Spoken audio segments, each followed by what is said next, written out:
So, social media. Normally we look through these wonderful presentations and these lectures every year, and they say, right, why is social media important? Because we've got this many people is on this, and you know what, I generally tend to ignore those, because by the time you finish that sentence, there's 10 more people on Facebook. Okay, so that number changes all the time. So, Facebook, I want you to tell me. So, why bother? Why social media? Anybody? More trusted than general media? Trust. Okay, that's interesting. There's an element of trust. Yeah? Share information, photography. Sharing. Right, okay. We're getting some great words in here. Yeah? Connecting with people. Connectivity. Okay. Anybody else? Power of reach of a lot of people. Reach. Ah, okay. All right. You're doing very well, actually. You're hitting all of my key words. Go on. Snooping. Snooping. All right. Okay. Privacy issues. All right. Yeah, yeah. Very interesting. Madam? Staying informed. Staying informed. Okay. Staying informed, staying in top, connectivity, communication, reach, sharing. These kind of concurrent themes are coming. Gossip. And gossip. Yeah. Okay. Well, won't be friends with you, do it? So Facebook, how many people are on that? Anybody? Anybody? I don't mind. Just shout out. Yeah, sir. What was that? How many people on Facebook? Literally in the whole world. 600 million. 500. Around. 600, 500. All right, that number's changed since the start of this lecture. All right, so just be aware of it. Use ComScore. Use Hitwise. It's a very, very good tool for finding out these figures. Okay. Twitter. We're all on Twitter. Okay. How many people are on Twitter in the world? 5 million, all right, okay, so these numbers might be quite important, because if you're social media practitioners, you need to know the lie of the land, okay? Goala, do we know Goala? No. No? Jesus, guys, come on. All right, Goala is a locational tool, locational service tool. So according to your GPS from where you are, has anybody checked in? No? Okay, you have one of these. The power of one of these, you can take a picture of where you are, post it onto Goala, and you say, I am here.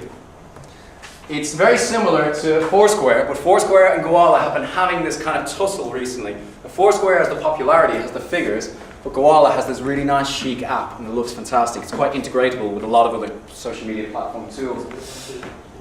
Goala have redone their app recently, and they're starting to get a little bit more traffic, and it's quite, you know, it's commendable, but there's still a little fight going on there. Foursquare, Goala, that is one of my emergent trends that I'm really keeping an eye on, because I think it's going to be massive this year. Then again, I said the year of the mobile was 4 years ago. When is the year of mobile? I think it's been the last 6 years, hasn't it? Okay. Past. Last year, oh yeah, past. Sorry, I missed that one. Question? What about Facebook Places? Facebook Places. Ah, okay, so Facebook Places was an iteration that came down from Foursquare, because with Foursquare, when people were checking in, it was basically built around New York, the idea of Foursquare walls. Yeah? So you check into a bar, it's somewhere in Manhattan, you say, I'm in this bar, it's fantastic, you leave a tip. Somebody else checks in and sees that tip and goes, wow, this is incredible. Businesses copped onto this and started astroturfing. Do you understand astroturfing? Yeah, okay, so they started astroturfing the places, but they got all their staff to say, oh my god, that beer is fantastic, because they only had 10 bottles of it left. Yeah. Yep. We don't know what that is. Pardon? What's I that? feel about feeling. Astroturfing. I can give you my definition, but does anybody else have one? Okay, astroturfing was a term which is based from the 1950s in American political circles.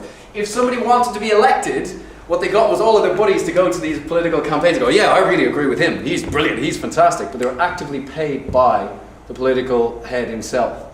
So the astroturfing idea, you can populate that on social media platforms, where you go on and you talk about how brilliant this is, how fantastic. So there's a question of evaluating comments, which we'll get into later. Do we all know Whisper? Are we aware of the Whisper bar? This is a very UK-centric campaign that was run recently. But Whisper went out of production a number of years ago, and they stopped doing this line of this chocolate bar. And all of a sudden this Facebook campaign popped up, where the Facebook page said, we want the Whisper bar back in shops, okay? So all of a sudden 20,000, 30,000 people signed up to it and started talking about how great Whisper is, and how much we want it back, okay? Perfect example of astroturfing, because the Austin, whoever who set up the page, I can't remember his second name, was an employee for Whisper. He was a brand manager. And the majority of the people who were on that actively worked for Cadbury's, the subsidiary company that made Whisper. So this social media campaign that you think is absolutely fantastic, little element of you know, astroturfing in there. But it's perfectly legal because it's social, and it's quite a clever idea. Again, think of the social media practitioners. They've done this to push this brand, and it's quite a unique and quite innovative way of pushing that campaign. So people jumped in this bandwagon, Whisper's back on sale, everybody's happy. I had a look at it recently, and there's all these people setting up these other pages for Bring Back Whisper Gold, which I think they've just done. So there's another bar, so blatantly obvious astroturfing, but, you know, it's perfectly legal. Innovative thought, innovative campaign, okay? So friend feed, are we aware of friend feed? Right, okay folks, all these slides will be up on the folder, don't worry about it, you have a look later, okay? But these are ones that I would recommend for you. So we talked about social media, we talked about reach, we talked about communication, we talked about sharing. And my point is, you know, social media, so what? And you'll hear that question from me quite a bit today.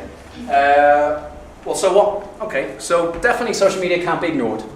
It's quite a big aspect of modern marketing practice. And it's something which is entering into a lot of top-line budgets. And we talk about the accessibility of different people using it, and the problem is, again, some people dive in and make mistakes. We'll look at some mistakes later. Are we aware of this diagram? Marketing and Business 101. Product life cycle. No, unfortunately not. It is a similar shape, but then again, there's a lot of sigmoid curves which are involved in business and basic mathematics.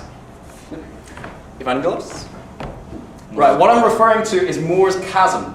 Okay, this is something we need to look to, and it's about the early adoption of technology. So if you take this small little, it's like a population of the world, population of a country. And what you get is these innovative technology comes in, right? So we're here, and we're innovators. Although you don't know what koala is, and you don't know what friend feed is, so maybe we're not innovators just yet. But you'll find when a brand new tool comes out, you'll get these innovators who hear about it and they'll grab it straight away. These are the geeks. These are the people who are really on top of this subject. Then it gets a bit more popular, and then you get early adopters. And the early adopters, how many of you started off with MySpace? Yeah? High five. Friendster. Yeah? High five. Friendster, okay. High five. MySpace and Facebook. Right, okay. You still on MySpace? Do you still use it? I don't even know. The idea of Moore's chasm is that early adopters will fall through this hole here. They'll say, right, this is rubbish, it's not really for me. And what happens is after that, the majority, the rest of the population catches up. So Facebook, who was on Facebook? How long have you been on Facebook? 2 years. 2004. 7 years. So who was around the first year? Only for Only for college students. All right, okay, so you are one of these early adopters, right? But the people who tried it, didn't like it, threw it away. That's referred to as Moore's chasm, okay? So Moore's chasm is usually when the technophiles, they usually drop off and they're not interested. When all the rest of the world, the early majority, will start signing up to it, the late majority, and then the laggards at the very end, usually when a product dies out. Well, when a platform dies out. Okay? Moore's chasm, quite important. Can I just jump in for a second?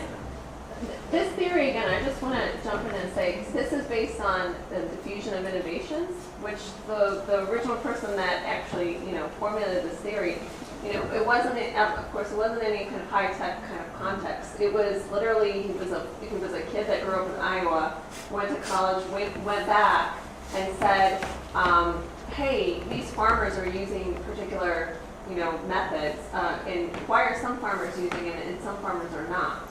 And so that he gets the inspiration and he comes up with this, game-changing theory about how innovations are diffused in a community. So again, kind of going back to, there's these fundamental theories that are so important, and then you can apply them in a very kind of current kind of context. So, absolutely. We're singing on the same hymn sheet. One of the aspects of my research is looking at a lot of very traditional and old-fashioned theories and how you can apply them in this new stuff. So while you think social media is brand new and it's wonderful and so innovative, nobody's ever thought about this, and we need to have a completely new technique for evaluating it, we don't. Because you'll find that a lot of... Is everybody aware of the 4 Ps? Yes. Right, okay, we've got one. All right, marketing 101. You find the 4 Ps, is that... Well, incidentally, the 4 Ps, there was originally 25 variables. And he had to reduce them down. He was told, no, marketers don't like big numbers. We need a small number. So he had to reduce them down. I guess your current PhD made you fulfill all types of theories around, just in case there's an external coming and say, what about that What theory about that there? theory? What about, you don't know it, right? I've got my little book, my little dictionary. But you'll find a lot of the 4 Ps is actually evident. And there's one aspect, there's an author who's combined a lot of old traditional aspects of human behavior with new approaches and new KPIs. And I'll show you later, it's a slide. So, Moore's Chasm, quite interesting. Need to keep a look at it. So,